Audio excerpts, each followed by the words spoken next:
Average student Nani Telugu film review by allrounder star Ballem Venumadhav. Average student Nani title logo దగ్గరనే కొంచెం విభిన్నత చూపించాడు. Average అనేది ఇంగ్లీష్లో రాసి, నాని అనేది తెలుగులో రాసి, ఆ టైటిల్ దగ్గర నుంచే ఒక డిఫరెంట్గా అనిపించేలాగా జనాలని తన వైపు తిప్పుకునేలాగా ప్రయత్నం చేశాడు.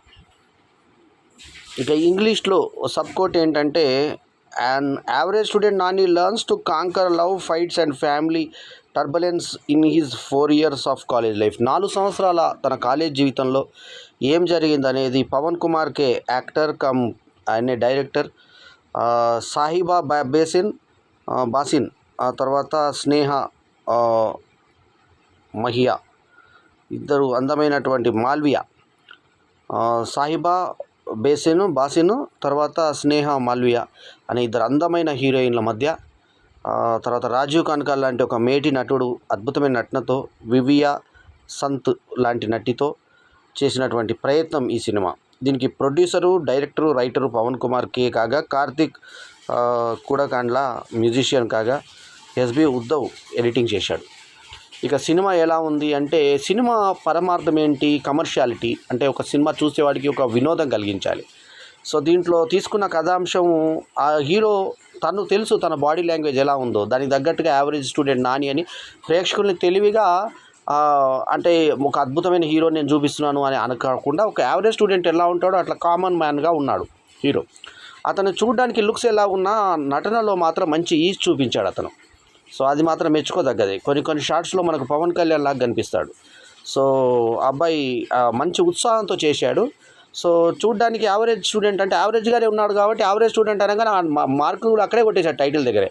సో కాబట్టి మనం దాని గురించి ఇంకా ఆలోచించాం. అట్లాగే ఇక సాయిబా బాసిను, తర్వాత స్నేహ మాల్వియాలు మంచి గ్లామర్ ఉలకబోసారు. ముఖ్యంగా పోకిరి సన్నివేశంలో వాళ్ళు ఎక్సర్సైజ్ చేస్తుంటే మహేష్ బాబు వచ్చి చూస్తున్నప్పుడు స్కిన్ టైట్లో వాళ్ళ అందరూ ఎలా కనబడతాయో అట్లా సాయిబా మొత్తం స్కిన్ టైట్లో మనకి మొత్తం బ్యాక్ అంతా మనకు అంటే ఆ టైట్లో కనబడుతుంటే, హీరోయిన్ కూడా, ఇంకొక హీరోయిన్ కూడా, స్నేహ కూడా అట్లా అద్భుతంగా కనబడుతుంటే ఆ గ్లామర్ కన్నుల విందు చేస్తుంది.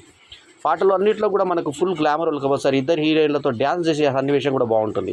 కథగా చెప్తే, అక్క తన తమ్ముడిని ఎంతో ప్రేమగా చూసుకుంటుంది. అటువంటి అక్కను కొడితే రాజీవ్ కనకాల కొడుకుని కొడతాడు. రాజీవ్ కనకాల బెస్ట్ పర్ఫార్మెన్స్ మూవీలో ఇదొకటని చెప్పాలి. ఇదొకటి కాదు, ఇదే బెస్ట్ పర్ఫార్మెన్స్ మూవీ అని కూడా చెప్పినా కూడా ఆశ్చర్యం లేదు. సో ఆయనకి నాకు మంచి మిత్రుడు, గతంలో మన బల్లెం విశిష్ట పురస్కార గ్రహీత. సో సుమ భర్త అయిన ఇతను ఇందులో ఝాన్సీ భర్తగా కనిపించడం ఇంకొక విషయం. యాంకర్ ఝాన్సీ ఇతను తల్లి పాత్రలో రాణించింది. అట్లా ఈ దంపతులు కొడుకు అయినటువంటి ఈ అబ్బాయి స్టడీలో మనం అనుకున్నట్టే చదువులో వేస్ట్గా ఉంటే, అతన్ని అవతల వేరి దంపతులు అవమానిస్తారు. తమ పిల్లాడు మొద్దు పిల్లాడు అన్నట్టుగా అవమానిస్తే, ఇదే పిల్లాడు క్లైమాక్స్లో మరి అందరి మధ్యలో జేజేలు అందుకొని కాపీ జరుగుతున్నటువంటి కాలేజీ యొక్క పేపర్ ఏదైతే లీక్ అవుతుందో ఆ లీక్ని తన తెలివితోటి ఆపి అందరికీ మన్ననలు అందుకొని, తను చిన్న ఏజ్లోనే ఎంటర్ప్రీనర్గా పేరు తెచ్చుకున్నటువంటి ఒక మహిళ దగ్గర అభినందనలు అందుకొని, అప్పుడు తల్లిదండ్రులకు అందరి మంది వందనం అందుకునేలాగా చేసి, తన యావరేజ్ స్టూడెంట్ అయినా కూడా తను సక్సెస్ ఎట్లా అయ్యాడని చెప్పేసి ఆ అమ్మాయి కూడా ఫస్ట్ చెప్తుంది. ఏమని? ఆ 22 ఏళ్ళ అమ్మాయి కూడా చెప్తుంది, నేను కూడా చదువులో డల్లున్నా కూడా వ్యాపార రంగంలో రాణించాలని. అట్లాగే మీ దగ్గర కూడా యావరేజ్ స్టూడెంట్గా ఉన్నటువంటి ఇతను ఇంత మంచి దీంట్లో అభివృద్ధి పదంలో పయనించాడని చెప్పి యావరేజ్ స్టూడెంట్లు అందరికీ కూడా ఒక కనువిప్పులాగా, ఒక ఆదర్శంగా ఈ సినిమా నిలబడము ఈ సినిమా యొక్క ప్రత్యేకత. సో ఏ వ్యక్తి కూడా వేస్ట్ స్టూడెంట్ కాదు, వేస్ట్ వ్యక్తి కాదు. చదువులో డల్గా ఉన్నా కూడా వాళ్ళు ఏదో రంగంలో రాణిస్తారు అన్నదానికి ఒక ప్రబలోదాహరణగా నిలబడింది ఈ సినిమా.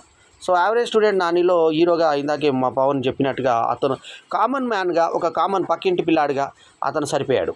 సో అతని హావభావాలు చూడడానికి హీరోలాగా లేకపోయినా ఒక సపోర్టింగ్ ఆర్టిస్ట్ లాగా అతను చూడడానికి ఉన్నా కూడా, ఎప్పుడైతే యావరేజ్ స్టూడెంట్ ఇందాకే చెప్పాను టైటిల్లో అన్నాడో ఆ ప్రకారంగా అదంతా ఓకే అయిపోయింది, పాస్ అయిపోయాడు అతను. సాయిబాబాసిను, స్నేహ మాల్వియాల అందాలతో మనం పెట్టిన టికెట్కి మనకేదైతే మనకు కావలసినటువంటి వినోదం కావాలో ఆ కావలసిన వినోదం మనకు దొరికి హ్యాపీగా ఉంటుంది. సో అక్కడికే మనము హ్యాపీగా ఫీల్ అయిపోతాము. సో కాబట్టి ఈ రకంగా జనాల్ని అలరించే విధంగా, ఆకట్టుకునే విధంగా కమర్షియాలిటీని జోడించి సినిమాను తీసినటువంటి పనితనం. అట్లాగే దీంట్లో పాటలు ఉన్నాయి, అద్భుతంగా ఉన్నాయి. ముఖ్యంగా తారా తారా అని ఒక సాంగ్ మనకు థియేటర్ బయటికి వెళ్ళిన తర్వాత కూడా మనం తరిమే విధంగా నంబర్స్ ఉన్నాయి. ఇంకో పాట కూడా చాలా బాగుంది. ఆ 2 పాటలు కూడా మనల్ని ఆకట్టుకునే విధంగా ఉండి సినిమాని ఉన్నత ప్రమాణాల్లోకి తీసుకెళ్ళింది. సంగీతం విషయం వస్తే సంగీతం చాలా అద్భుతంగా ఉంది సినిమాకి. మ్యూజిక్ చాలా బాగుంది పాట. సో ఆ తారా తారా అనే పాట మంచి రైమింగ్తో ఉండి ప్రేక్షకులను ఆకట్టుకునే విధంగా ఉంటుంది. మనం సినిమాకి దేనికి వెళ్తాము, ఒక మంచి కామెడీ కావాలి, ఒక సందర్భం, ఒక చూడడానికి ఏది కావాలి, అట్లా మనకు పోతే హీరోయిన్స్ అందాలు కనువిందు చేస్తాయి, పాటలు కనువిందు చేస్తాయి. పాటలు బాగున్నాయి, మేకింగ్ బాగుంది, ఫైట్స్ బాగున్నాయి.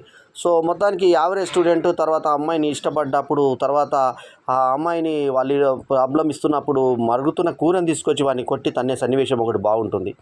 సో తర్వాత రాజీవ్ కనకాల కుమారుడిని చూసి తర్వాత ఆనందపడేటువంటి సన్నివేశము.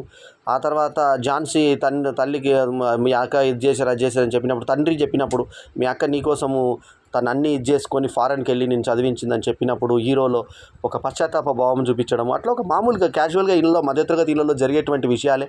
ఆ అమ్మాయి ఇంత త్యాగం చేసి తన తమ్ముని చదివించింది అనే దాని మీద అతను తెలుసుకొని బాధపడ్డప్పుడు ఇద్దరు హీరోయిన్ల మధ్య ఏ రకంగా మళ్ళీ వాళ్ళు ఏ హీరోయిన్ ఎట్లా సెట్ అయిందనే దాన్ని కొంచెం కమర్షియల్ కోణంలో చక్కగా మంచి సినిమా తీసే ప్రయత్నం చేశారు. కాకపోతే చాలా సినిమాల మధ్యలో నలిగిపోవడం ఒక్కటే ఈ సినిమాకు వచ్చినటువంటి మైనస్ పాయింట్ అని చెప్పుకోవాలి. ఎందుకంటే చాలా సినిమాల మధ్యలో వచ్చినప్పుడు ఈ సినిమాకి ఇంకేముంటుంది కనబడడానికి, అట్లా 2 గంటల 18 నిమిషాల నడుగున్నటువంటి కామెడీ డ్రామా రొమాంటిక్ ఏ సర్టిఫికేట్ వచ్చిన అడల్ట్ సర్టిఫికేట్ వచ్చిన సినిమా 2 ఆగస్టు 2024 రిలీజ్ అయింది. 2 ఆగస్టున శుక్రవారం రోజు విడుదలైన సినిమా అంతకుముందు రిలీజ్ అయిన ఒకటే రోజు ముందు విడుదలైనటువంటి అశ్విన్ బాబు సినిమా శివం బజేతో పాటు తర్వాత తెల్లారి వరుసగా రిలీజ్ అయిన 8 సినిమాల మధ్యన యావరేజ్ స్టూడెంట్ నలిగిపోయిందని చెప్పాలి. కొంచెం విడిగా ఒక సినిమాగా ఇండివిజువల్గా వచ్చుంటే ఈ సినిమాలో కొద్ది గొప్ప విషయం ఉన్న మంచి పట్టుతో ఉన్న సినిమానే ఇది. సో కమర్షియల్గా కెమెరా వర్క్ బాగుంది, గ్లామర్ సినిమా నిండా గ్లామర్ ఉంది, మంచి మ్యూజిక్ పడింది. దానికి తగ్గట్టు ఆర్ఆర్ ఉన్నంతలో మధ్యతరగతి కథ అదంతా కూడా ఆకట్టుకునే విధంగా సాగినటువంటి యావరేజ్ స్టూడెంట్ నాని ప్రచారం సరిగ్గా లేక, ఒకటి సరైన రిలీజ్ కాక, ఈ రెండు వల్ల నలిగిపోయిన సినిమా. ముఖ్యంగా ఏంటంటే పవన్ కుమార్ ఇంకా ప్రయత్నిస్తే భవిష్యత్తులో నిలదొక్కునేటువంటి సత్తా ఉన్న వ్యక్తి. అట్లాగే ఈ పరిశ్రమకు సాయిబా బేసిను తర్వాత స్నేహ మాల్వీల లాంటి అందమైన నటిమణులు కూడా దొరికినట్టు అయింది. అట్లాగే ఈ సినిమాకి సంగీత దర్శకుడు కూడా చాలా అద్భుతమైన సంగీతాన్ని అందించడం జరిగింది. కార్తీక్ కూడగండ్ల సంగీతాన్ని ఎంతైనా మెచ్చుకోవచ్చు. అట్లాగే సాహిత్యం కూడా దానికి తగ్గట్టుగా ఉంది. తారపాట ముఖ్యంగా అన్ని పాటలు కూడా మంచిగా ఆకట్టుకునే నంబర్స్ ఈ సినిమాలో ఉండడం ప్లస్ పాయింట్. సో ఈ సినిమాకి దీనికి ఉన్నటువంటి నిర్మాణ విలువలను బట్టి నేను ఇస్తున్నటువంటి rating 3/5 is my review rating. ఈ రివ్యూ కనుక మీకు నచ్చితే లైక్ చేయండి, కమెంట్ చేయండి, షేర్ చేయండి, మా ఛానల్కు తప్పకుండా సబ్స్క్రైబ్ చేయండి. ఎల్లప్పుడూ మీ ఆదరాభిమానాలను ఆశించే మీ ఆల్రౌండర్ స్టార్ బల్లెం వేణుమాధవ్. నమస్తే, జై హింద్.